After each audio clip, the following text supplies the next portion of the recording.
കാലിഫോർണിയയിലെ Los Angeles സെലിബ്രിറ്റികൾക്കും പാർട്ടികൾക്കും സർഫിങ്ങിനും പേരുകേട്ട നഗരം. ഹോളിവുഡിന്റെ ആസ്ഥാനമായ ഈ നഗരത്തിൽ ഒരു യുദ്ധം പൊട്ടിപ്പുറപ്പെട്ടു എന്ന് പറഞ്ഞാൽ വിശ്വസിക്കാൻ പ്രയാസമാണ്. പക്ഷേ പേൾ ഹാർബർ ബോംബാക്രമണത്തിന് തൊട്ടു പിന്നാലെയാണ് അത് സംഭവിച്ചത്.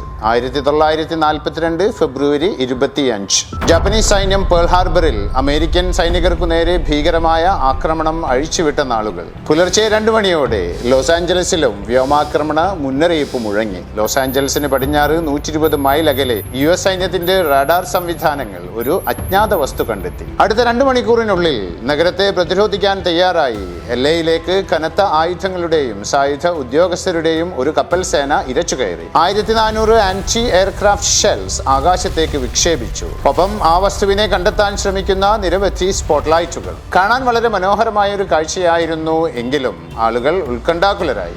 ഇത്രയും ഷെല്ലുകൾ ഒരുമിച്ച് ആകാശത്തേക്ക് വിന്യസിച്ചത് വളരെയധികം കുഴപ്പങ്ങൾ സൃഷ്ടിച്ചതിനാൽ നിരവധി ഗതാഗത അപകടങ്ങൾക്കും 5 പേരുടെ ജീവൻ നഷ്ടത്തിനും കാരണമായി. എല്ലാറ്റിന്റെയും അവസാനം ഇത് ഒരു തെറ്റായ അലാമായി കണക്കാക്കപ്പെട്ടു. ആ വസ്തു ഒരുപക്ഷെ നിരുപദ്രവകരമായ ഒരു കാലാവസ്ഥ ബലൂൺ മാത്രമായിരുന്നു അത്രേ.